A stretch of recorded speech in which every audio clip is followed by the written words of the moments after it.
Alhamdulillah, nahmaduhu wa nasta'inuhu wa nastaghfiruh wa na'udzu billahi min shururi anfusina wa sayyiati a'malina.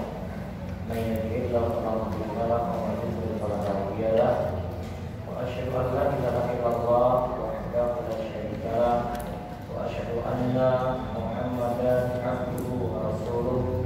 Allahumma shalli ala nabiyyina Muhammad wa ala alihi wa man tabi'ahum bi ihsan ila yaumil din.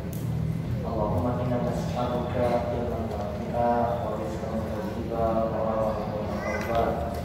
Puji syukur kita panjatkan kepada Allah Rabbul Alamin, memberi segala macam nikmat yang senantiasa setiap hamba bersyukur kepada Allah Subhanahu wa taala. Salawat dan salam semoga tercurah pada junjungan kita Nabi Agung Nabi Mulia Nabi Muhammad sallallahu alaihi wasallam.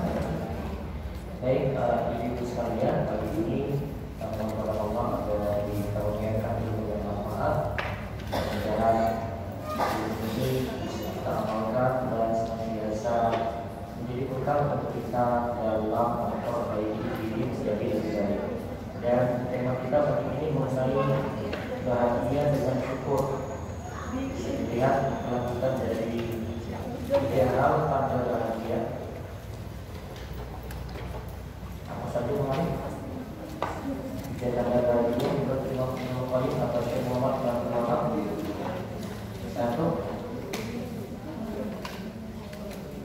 Satu, jika diberi nikmat bersyukur. Yang kedua,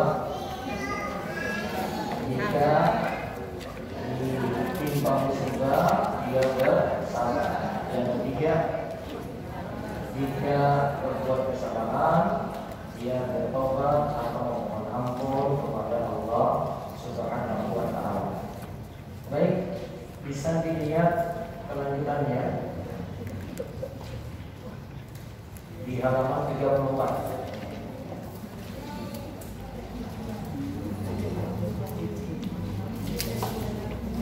Lihat di perkataan Syekh rahimahullah berkata, serta menjadikanmu orang yang diberkahi dimanapun engkau berada. Jadi Syekh Muhammad bin Wahab mendoakan kita bagi yang membaca buku ini, mudah-mudahan mendapatkan berkah.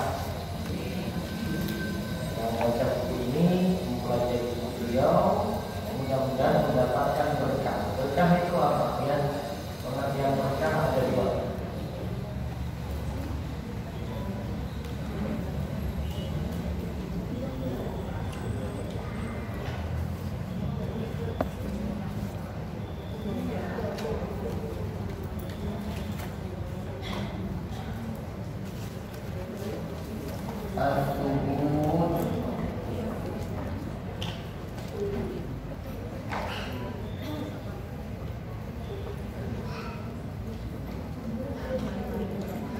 Subut tetapnya nikmat. Nikmat itu tetap.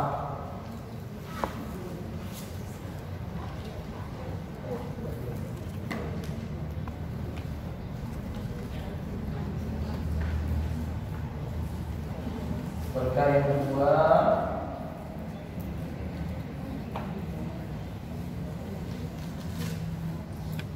asiyadatu.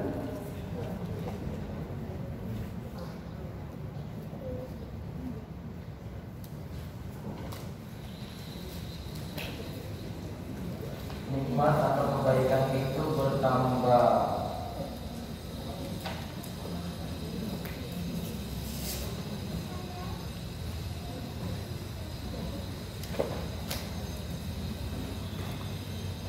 Yang pertama, berkah itu tetapnya nikmat. Jadi nikmatnya ada terus. Nikmatnya ada terus. Yang kedua, kalau kita bilang berkah, maka maksudnya adalah nikmat itu bertambah. Termasuk kalau itu baca wa barik ala Muhammad wa ala ali Muhammad di tahiyat, doa berkah, atau didoakan barakallahu fiik Jadi kita doakan orang lain supaya kebaikannya itu tetap atau kebaikannya itu bertambah, atau nikmatnya itu tetap atau nikmatnya itu bertambah.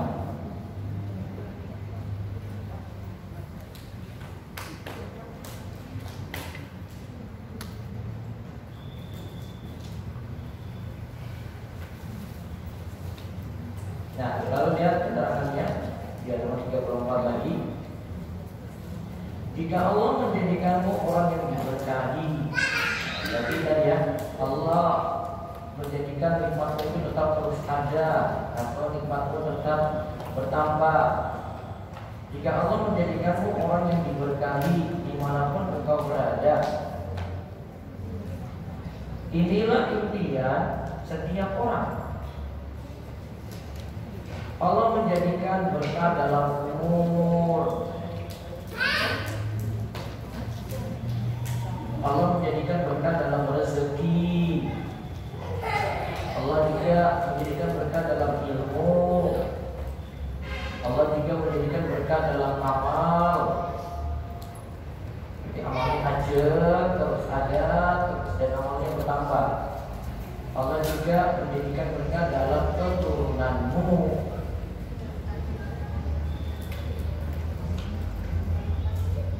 Jika maksud doa beliau adalah Allah juga menjadikan berkah di mana saja engkau bersahabat, di mana saja engkau bergaul. Ini merupakan kebaikan yang sangat agung dan merupakan karunia dari Allah Subhanahu wa taala. Intinya doa berkat dari Syekh Muhammad bin Abdul Wahab itu luar biasa untuk kita. Ini mencakup kebaikan apapun, mencakup umur, rezeki, waktu, ilmu, amal, keturunan dan seterusnya. Terus doa berikutnya lagi dari Syekh Muhammad bin Abdul Wahab di dalam Al-Qawaidul Arba. Beliau katakan begini, Aku juga memohon agar Allah menjadikanmu hamba yang bersyukur bila diberi nikmat. Jadi Syekh doakan semoga engkau menjadi hamba yang bersyukur bila mendapatkan nikmat. Ini nikmat apapun jadi nikmat dunia maupun nikmat ukhrawi, nikmat duniawi maupun nikmat ukhrawi disyukuri.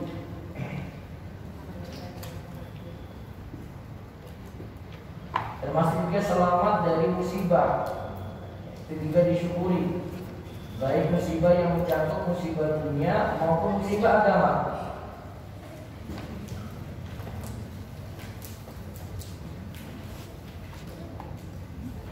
Musibah juga ada dua yang punya, musibah dunia, ada musibah terkait agama.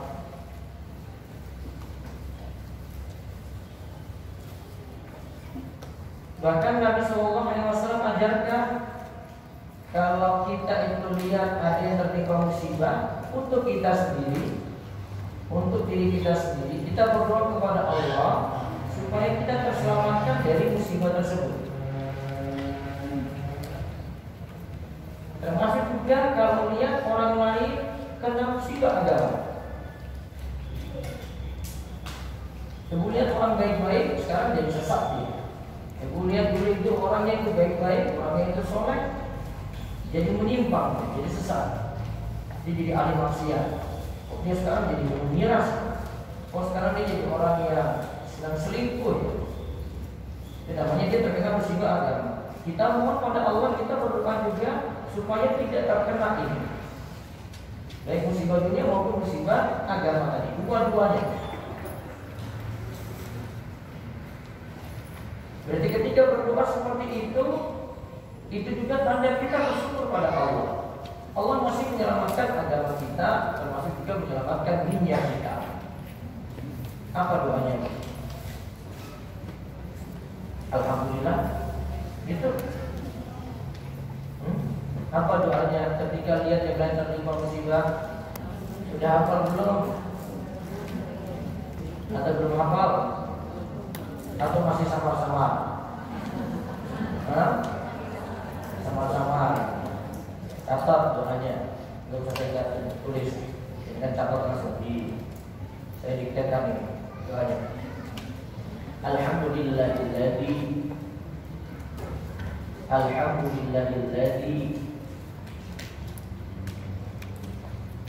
afani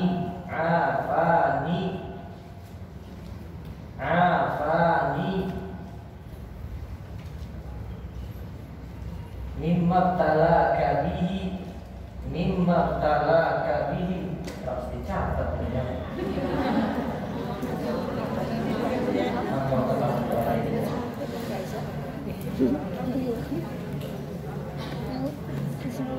Latihnya aja harus ya. Nanti cari doanya juga saya ada.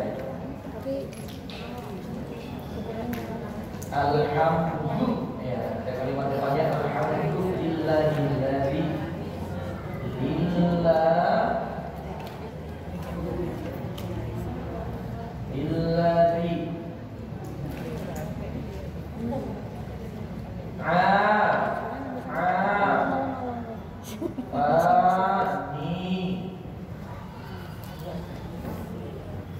mimma btalaka bihi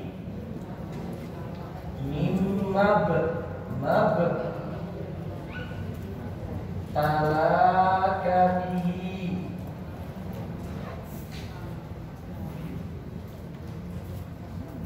alhamdulillahilladzi afani mimma btalaka bihi wa faddalani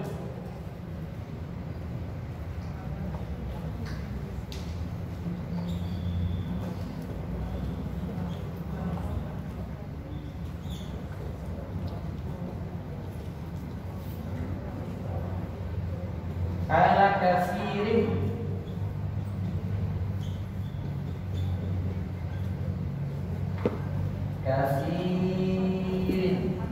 saya baca langsung ini ala katsirin mimman khalaqa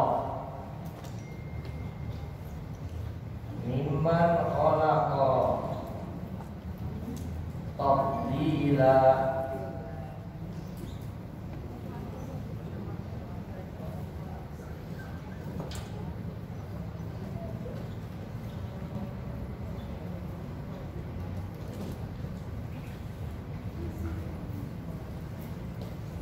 Alhamdulillahilladzi afani mimma btalaka bihi wa faddalani ala katsirin mimman khalaqa tafdila. Catat dulu saudara.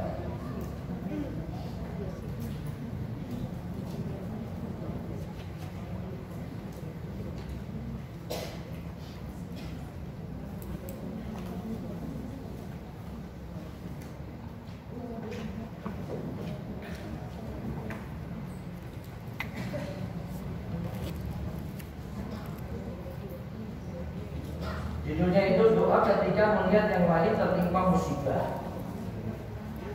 Doa ketika melihat yang lain tertimpa musibah. Musibah apa tadi Bu? Dalam hal dunia maupun dalam hal agama.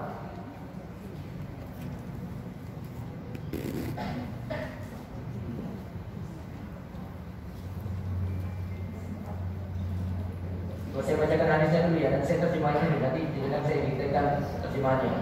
Dari Ibnu Umar, dari bapaknya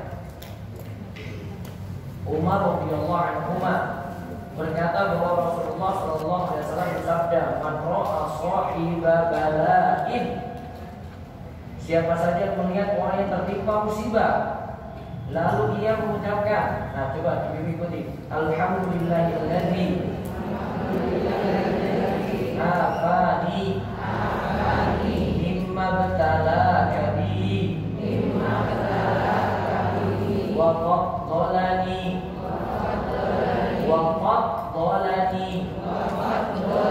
ala katsirin mimman khalaqa tafdila. Alhamdulillahilladzi afani mimma btalaka bihi wa faddalani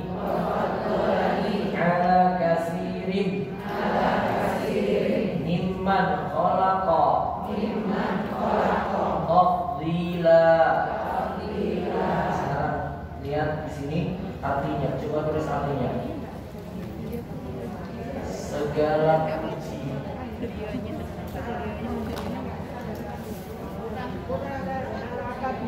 Hah? Nimabtaraka bihi ya. Sini ya. Waqadulani ala kasirin mimman qalaqal tabdila. Dan bihi aja ya.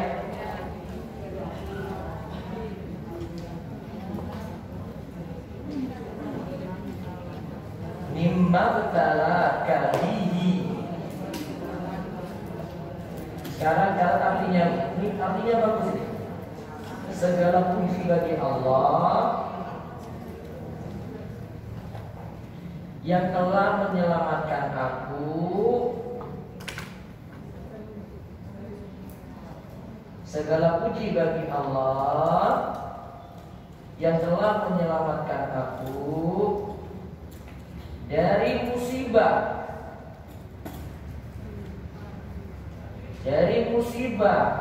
yang menimpamu,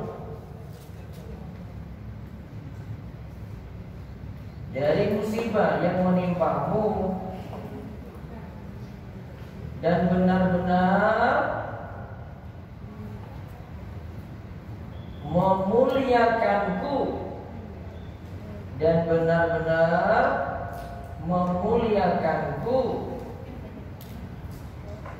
dari makhluk lainnya. Saya ulang, segala puji bagi Allah yang telah menyelamatkan aku dari musibah yang menimpamu dan benar-benar memuliakanku dari makhluk lainnya. Nabi SAW katakan selanjutnya dari hadis ini. Nabi SAW katakan selanjutnya, illa ufiya min dzalikal bala'i kahinan makana ma'asya. Kalau ucapan tadi, doa tadi diucapkan, maka dia akan diselamatkan dari musibah tersebut, musibah apapun itu semasa ia hidup. Dalam riwayat yang lain, kalau ibu kasih catatan lagi di bawah situ. Doa ini tidak diucapkan di depan orang yang kena musibah. Catat di situ. Doa ini tidak diucapkan di depan orang yang terkena musibah. Paham kan? Kenapa? Ibu lagi ngejek dia kalau kayak begitu. Alhamdulillah saya selamat, kamu enggak ya? Itu khusus untuk ibu saja, ibu baca sendiri. Atau dia nggak tahu, ibu baca mau reading nggak apa-apa, yang penting dia nggak tahu. Atau ibu dapat berita tentang dia, ibu baca untuk diri ibu sendiri, nggak usah balas di WA gitu. Alhamdulillahilladzi afana bima talaka bima qadara ala katsirin min khalaqa tafdila. Ibu baca sendiri. Dalam riwayat terangkan kayak gitu. Ingat doa ini mencakup musibah dunia maupun musibah agama. Ada yang sakit, ibu alhamdulillah sehat, ibu baca itu. Mudah-mudahan dia bisa lekas sembuh. Tapi ibu syukuri diri ibu dapat nikmat sehat. Sekaligus doakan dia jangan lupa. Ketika sama halnya kalau ada yang terkena musibah dalam hal agama, keadaannya berubah saat ini. Setelah pandemi pun dia jadi orang rusak. Keadaan kayak gini dulu. Waktu sekolah itu orangnya itu baik-baik aja. Sekarang kayak gini kelakuannya. Sekarang si dia ini, badan-badannya itu tato misalnya. Macam-macam kelakuan dia jadi berubah. Ibu langsung minta tolong pada Allah, saya selamatkan dari hal semacam ini. Ibu baca itu. Sambil doakan dia lagi. Selain baca ini, doakan dia lagi. Mudah-mudahan dia dapat taufik, dapat hidayah, Allah bukakan dia supaya dia kembali kepada jalan yang lurus. Ya, paham ya? Jadi syukur itu kalau kita bahas lagi mensyukuri nikmat, sekaligus kita juga bersyukur ketika kita selamat dari musibah. Coba kita lihat lagi lanjutannya di buku.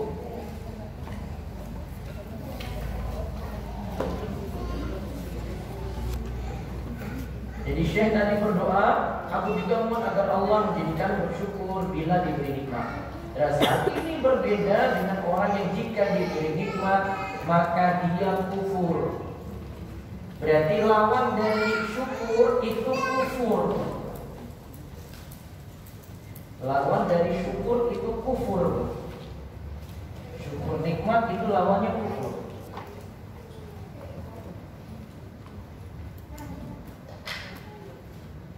Ini dua hal yang berlawanan ya. Kufur di sini bukan maksudnya kafir, bukan, ini berbeda ya. Ini bukan kafir, ini kufur. Kufur ini artinya mengingkari nikmat.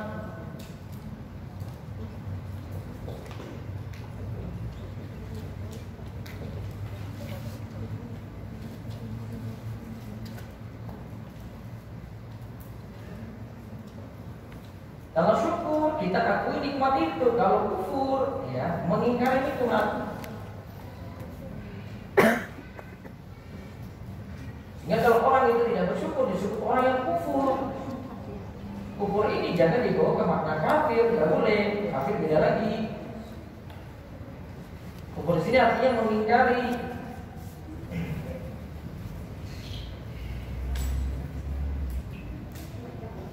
Maka ada istri yang mensyukuri pemberian suaminya, itu istri yang bersyukur. Namun ada istri yang mengkufuri pemberian suami, jadi dia ingkar pada pemberian suami, disebut istri yang kufur namanya itu. Berbeda dengan syukur.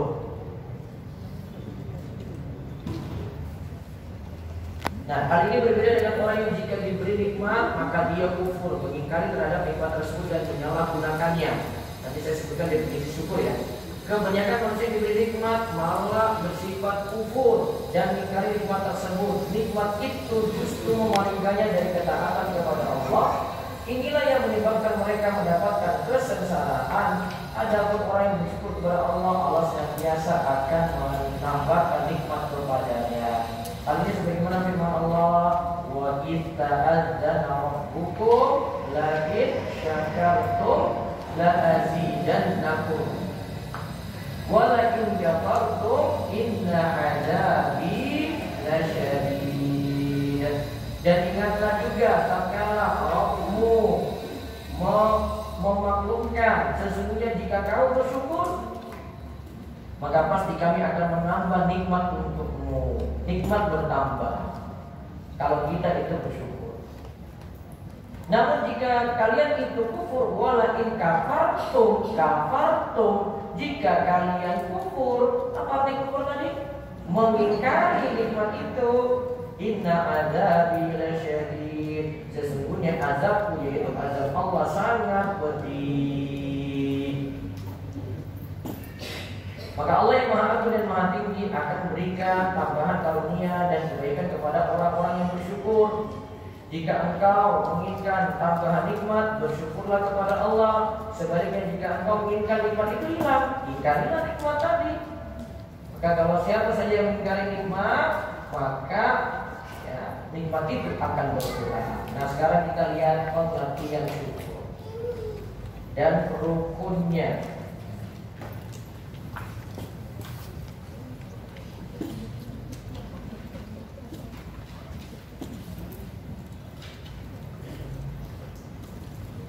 Syukur asalnya berarti memuji.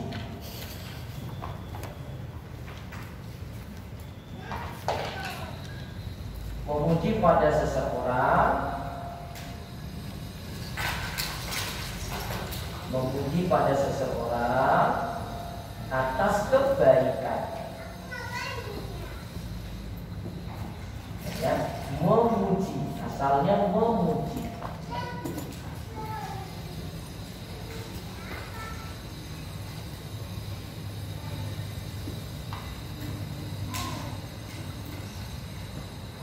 Langsung lihat pengertian syukur dari Ibnu Taimiyah. Asyukur yakunu bil qalbi wal lisani wal jawarih wal hamdu la yakunu illa bil lisan. Ya, syukur itu kalau kita gabungkan dengan tadi ya, memuji Allah, bersyukur kepada Allah berarti memuji Allah dengan hati, dengan lisan, dan dengan anggota badan.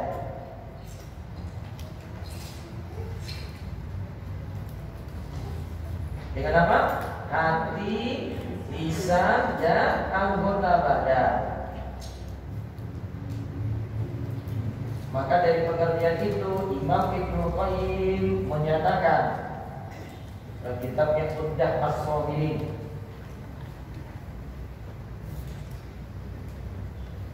rukun syukur itu ada 3.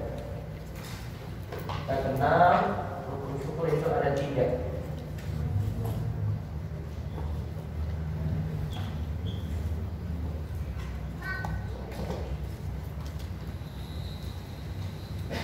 Satu terkait dengan apa tadi Bu? Hati ya.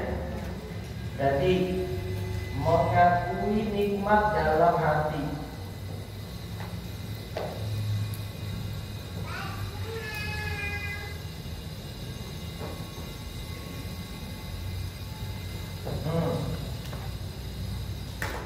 Mengakui nikmat dalam hati. Terus yang kedua, mengucapkan syukur di lisan.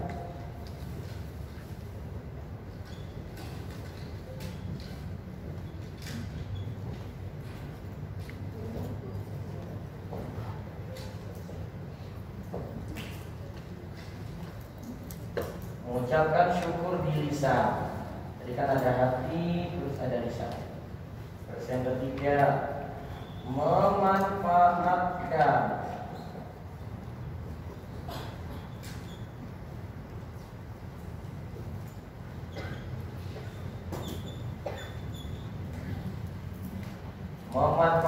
nikmat dengan anggota badan.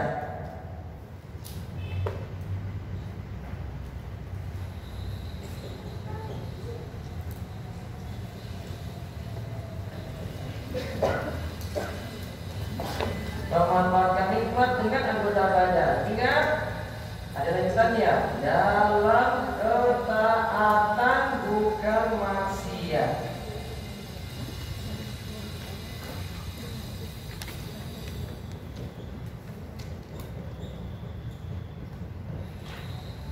Dalam taat bukan maksiat.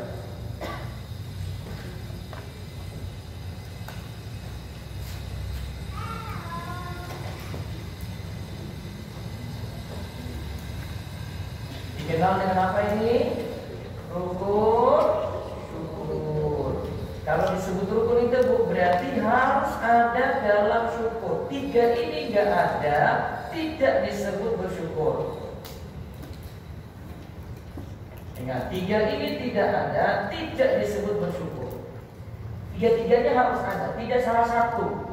Sama seperti ibu sholat, kita sebut rukun sholat, itu ada 17. 17 ini harus ada, tidak boleh hanya 1. Tidak boleh hanya 10. 17-nya lengkap. Sama dengan ini, 3-3-nya harus ada, baru disebut bersyukur.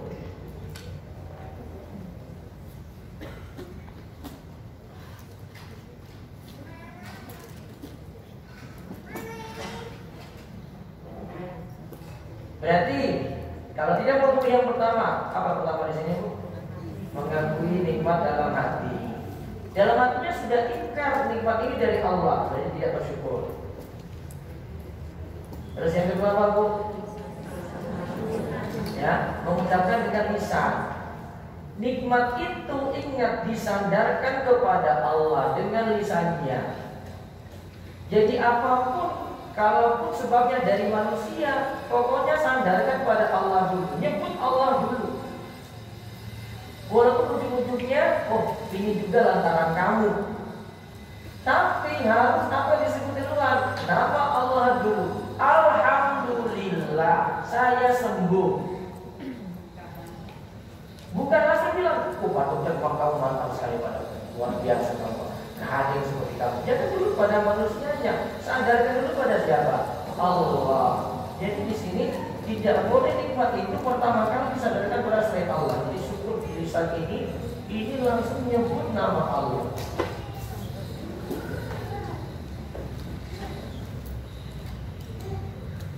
Itu pemberi nikmat yang hakiki.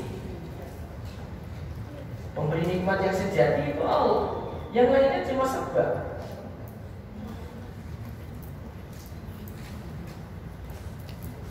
Tanpa Allah beri nikmat tidak akan datang.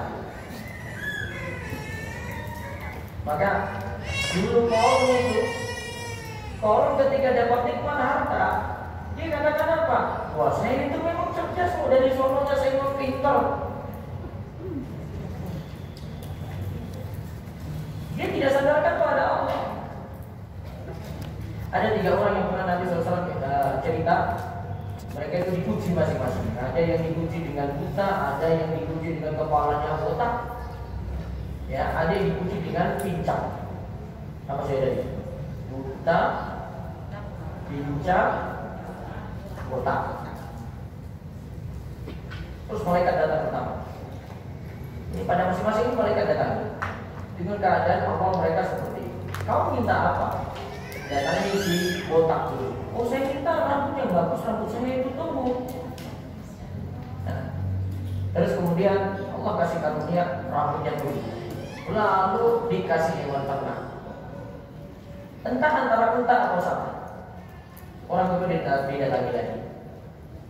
Tadi botak terus ada pincang ya. Kamu minta apa? Saya minta supaya jalan saya itu normal.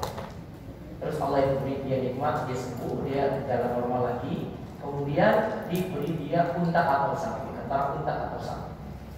Terus orang yang ketiga unta. Kalau dilihat dari 3 ini lebih parah sebenarnya unta. Nah, kamu ingin apa? Saya ingin supaya bisa melihat dengan jelas. Kemudian Allah karuniakan dia itu penglihatan, akhirnya dia bisa melihat. Kemudian Allah karuniakan dia lagi ini lewat malaikat tadi dikasih kambing. Ingat hewannya tadi ya? Tadi si botak sama si pincang dapat apa? Unta, sapi ya. Terus si buta dapat apa tadi? Kambing. Semuanya sembuh. Kemudian mereka kembangkan tadi masing-masing ternaknya. Datang lagi malaikat dengan wujud yang sama seperti keadaan mereka dulu. Malaikat datang dengan wujud si botak, malaikat datang dengan wujud si pincang, malaikat datang dengan wujud si buta. Datang dengan keadaan mereka yang duduk, kemudian minta tolong kepada 3 orang tadi. Datang kepada si botak tadi ya, yang dulunya botak. Saya itu keadaan kayak gini, susah-susah gini. Tolong saya supaya saya bisa pulang ke kampung saya lagi. Dia katakan, ini semua ini karena saya yang kerja. Saya dapat harta ini semua ini karena saya. Semua karena dia itu.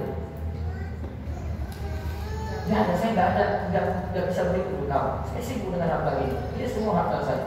Saya nggak butuh kamu. Keadaan yang pertama si botak. Kemudian si pincang tadi hampir sama seperti si botak. Didatangi keadaannya sama, kemudian diingatkan dengan nikmat-nikmat yang dulu, jawabannya sama. Saya punya sibuk dengan harta saya, nggak ada bantuan untuk kamu. Kamu pergi dari sini. Si buta didatangi. Keadaannya ternyata berbeda dengan 2 orang sebelumnya. Dia dikasih apa tadi si buta? Kambing. Itu tanda orang ternak kambing itu lebih bersyukur. Dia ketika didatangi, kemudian dia bilang, ini semua nikmat dari Allah. Kamu ingin apa? Ambil aja. Allah yang menyembuhkan saya dari penglihatan saya dulu tidak bisa melihat. Allah itu sembuhkan saya. Dia sebut nama Allah. Jadi dia bukan sebut dirinya. Tahu pelajarannya apa? Sekali-sekali jangan sandarkan nikmat pada diri sendiri. Walaupun kita sudah kerja keras, walaupun kita sudah berjuang, walaupun saya sudah putus sana sini, saya sudah kuliah tinggi, ya memang dari semuanya saya cerdas, saya pintar. Jangan sebut-sebut diri dulu. Tahu maksudnya nomor 2 ya? Sandarkan nikmat pada siapa? Allah. Jadi dapat nikmat, alhamdulillah. Jadi ego kita diturunkan langsung gitu. Beda kalau langsung nyebut diri loh. Atau ibu misalnya lagi dipuji anak langsung nyebut aku. Emang kalau anak saya pintar kayak gini ya jelas yo ibunya yo memang dari sononya kayak gitu ya.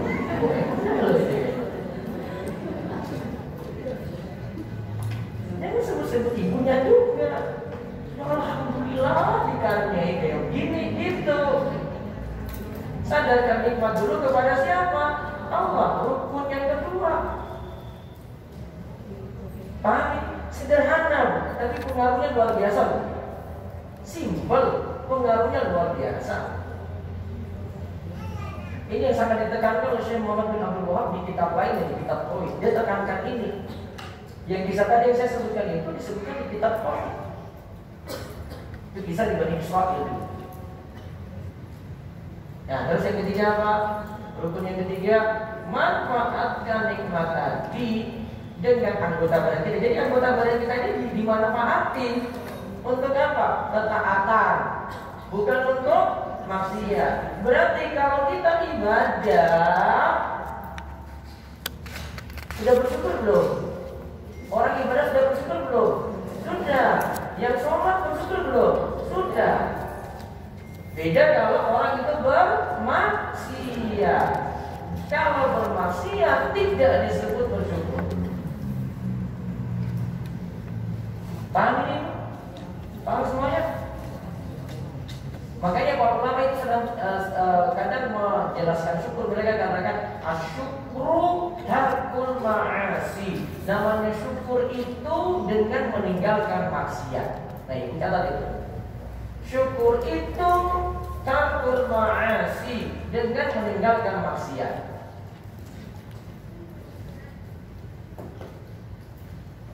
Karena kita lagi aplikasikan nikmat tadi dengan anggota badan kita.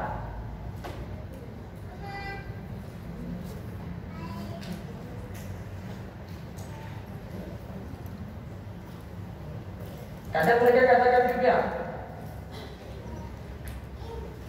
yang namanya orang itu bersyukur itu berarti dia mendekatkan diri kepada Allah. Kalau dia itu berbuat maksiat, nikmat tadi sejatinya bukan jadi nikmat, namun balia. Balia itu musibah. Berarti kalau ada nikmat dimanfaatkan untuk maksiat, nikmat ini sejatinya adalah musibah, bukan nikmat yang hakiki itu. Nah, saya ulang ya, nikmat itu kalau dimanfaatkan untuk maksiat, itu sejatinya bukan nikmat.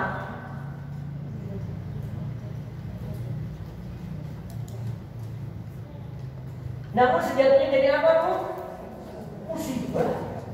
Seperti yang dikatakan oleh seorang ulama namanya Abu Hazim, kullu nikmatin la tuqarribu ilallahi azza wa jalla fa hiya bariyah. Setiap nikmat yang tidak mendekatkan diri kepada Allah, sejatinya itu musibah,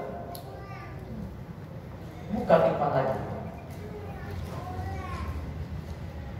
Karena nikmat konsekuensinya anggota badan harus dimanfaatkan untuk kebaikan ketaatan.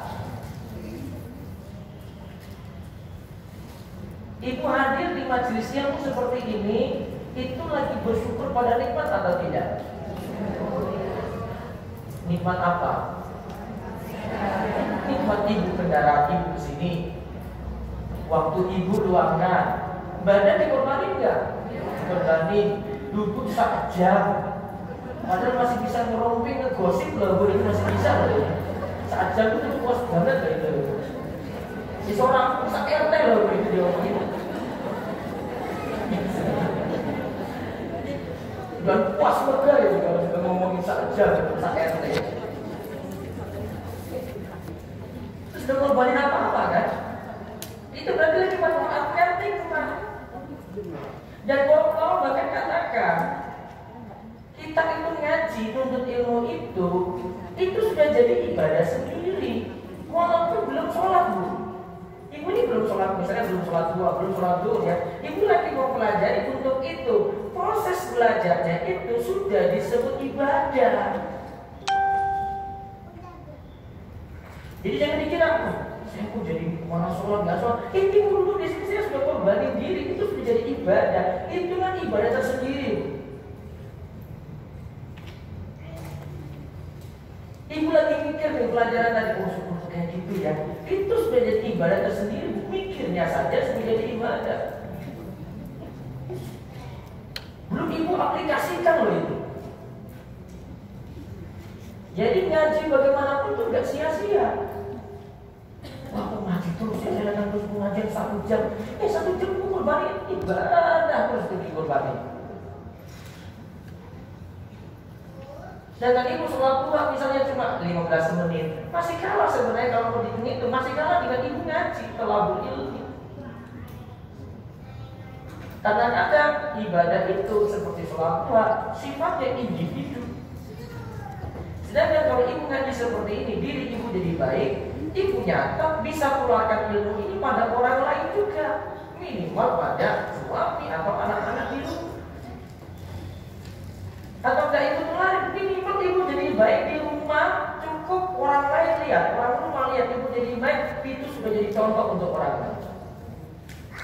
Karena dakwah itu nggak mesti dengan omongan. Kadang cuma dengan tingkah laku kita saja. Oh, dia lihat kita, oh ada jadi, oh jadi baik ya, oh jadi istri yang jadi kalem di rumah ya, oh sekarang istri saya nggak cerewet lagi ya.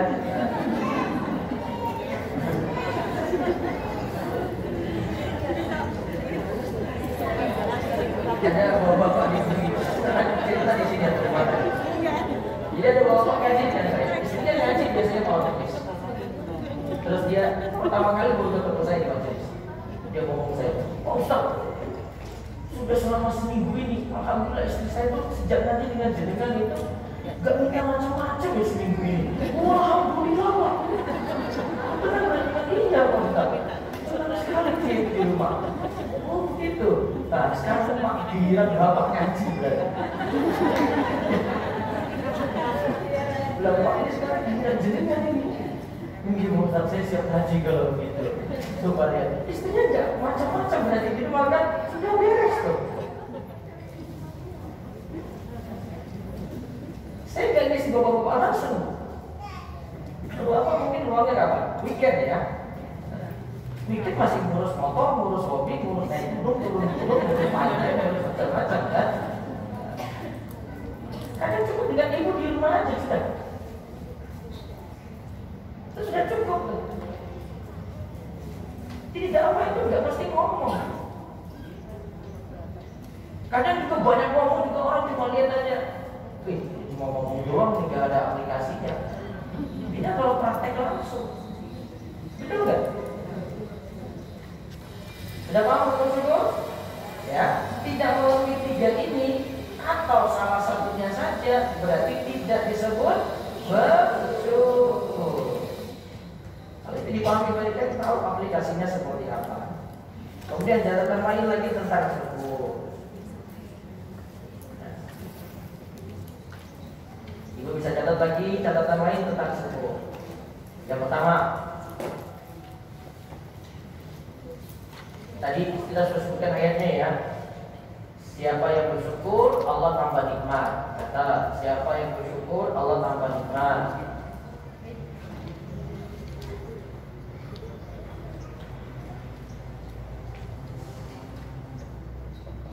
Kemudian yang kedua, kata tentang syukur lagi Bu.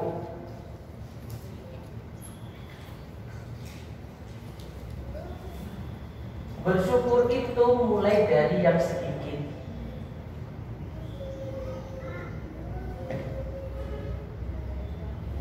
Bersyukur itu mulai dari yang sedikit. Jadi kita belajar bersyukur itu bukan dari nikmat yang besar Bu, bukan dari nikmat yang banyak. Nabi SAW katakan, "Man lam yashkuril qalila lam yashkuril katsira." Siapa yang tidak bersyukur dengan yang sedikit, mulai dari sedikit itu lagi. Siapa yang tidak bersyukur dengan yang sedikit, maka dia sulit mensyukuri yang banyak. Dan itulah kenapa dalam syariat Islam ya kita diajarkan qanaah. Qanaah itu lagi mensyukuri dari yang sedikit dulu. Karena kenyataannya seperti kalau yang sedikit saja sulit disyukuri, jangan harap mau dikasih yang banyak langsung disyukuri. Pasti dimantin mulai kan, kurang, masih kurang juga nih, kurang terus.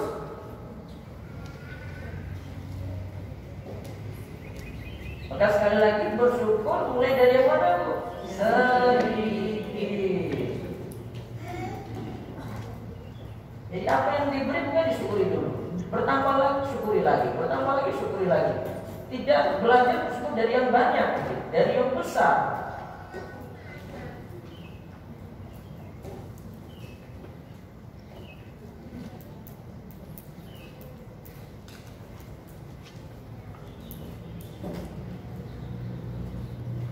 Terus catatan ketiga lagi.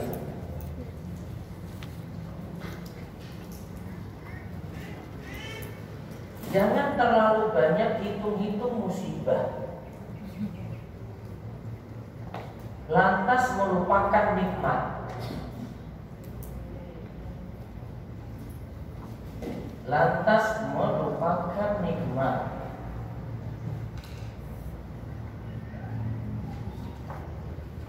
Nanti ibu lihat di surat Al-Adiyat ya, ayat 6. Namanya itu istilahnya untuk orang yang hitung musibah merupakan nikmat. Al-Adiyat ayat 6 ya, disebut Al-Kanud.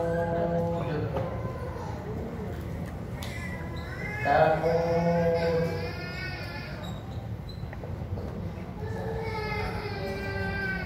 Innal insana li rabbihi lakanud. Sesungguhnya manusia itu pada Rabbnya dia itu kanud. Kanud itu apa? Tadi apa yang tadi saya sebut? Hitung banyak itu musibah, merupakan nikmat. Dan biasanya manusia seperti itu, musibah seharian itu dihitung. Oh pagi ini tadi saya kecelakaan, siang duit saya hilang, ya sore suami omelin saya, malam saya didiamin, dihitung semuanya. Kalau saya itu ada 10 musibah. Coba, pernah hitung nikmat gak satu hari itu? Pernah hitung nikmat? Enggak. Hamba yang kanut itu apa? Hamba yang banyak itu musibah, tidak mau introspeksi diri dan melupakan nikmat. Lupa bersyukur. Padahal berapapun musibah, kalau dihitung dengan nikmat, nggak ada baliknya, nggak imbang. Selama kita hidup kira-kira musibah lebih banyak atau nikmat, Bu? Nikmat. Nikmat lebih banyak atau musibah? Sudah pernah hitung? Karena saking banyaknya nggak bisa dihitung. Maka jangan jadi hamba yang kanud. Kalau jangan baca ayat itu, kanud itu artinya itu banyak itu musibah merupakan nikmat. Dan sifat kanud ini biasanya ada pada ibu-ibu.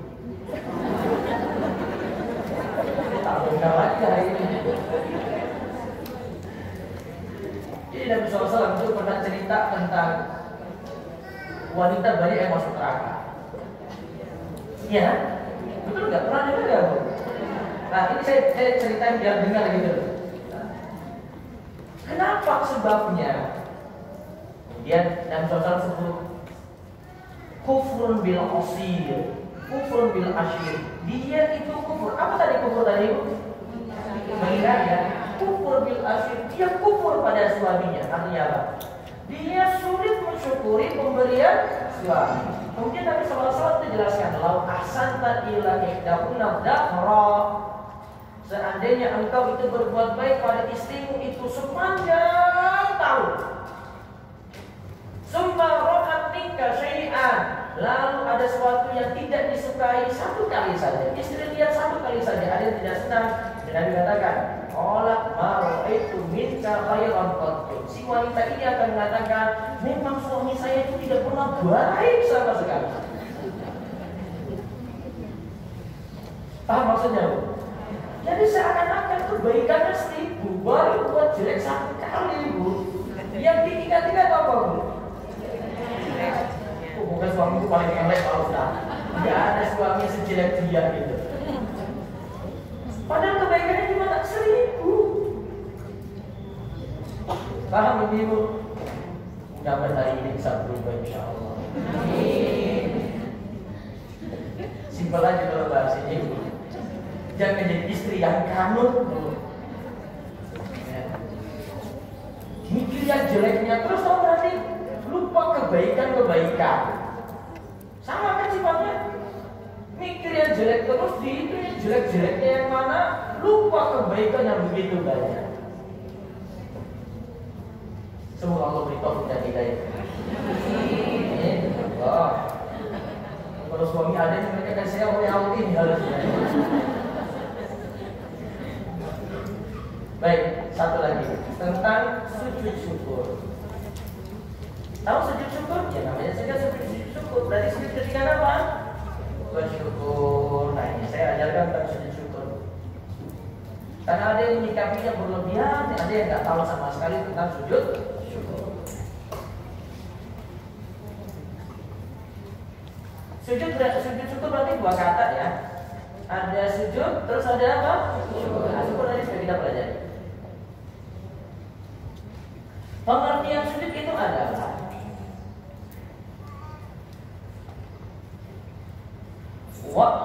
wad'ul a'dha'i sab'a wa man yasilu alaihi min hafin aw ghairiha. Meletakkan 7 anggota tubuh di tanah atau selainnya.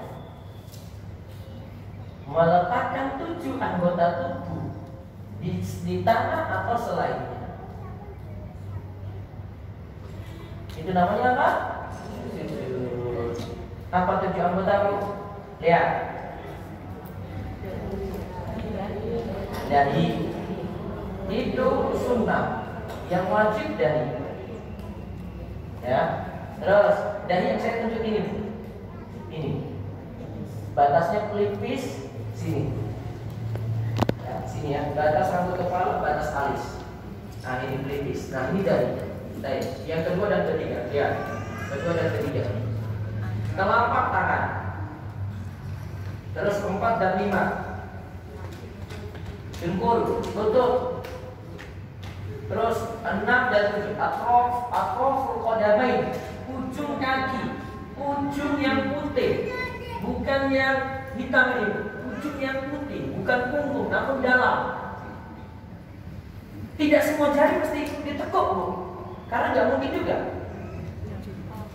Ya. Tapi ada ujungnya yang kena. Totalnya berapa semuanya? 7. Sujud pengertiannya sekali lagi meletakkan 7 anggota di tanah. Berarti jangan sampai ada yang menghalangi yang merupakan bagian dari anggota ibu ketika berdiri. Contoh.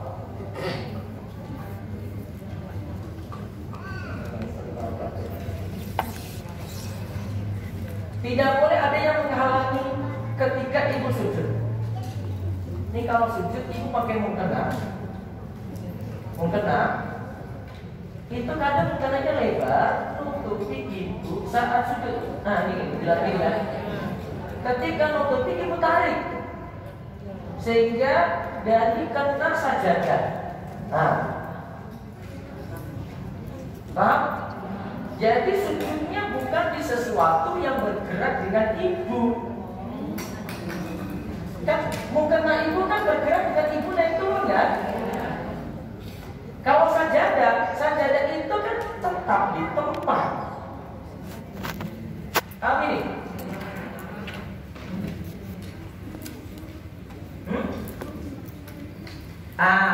Ujung kaki wanita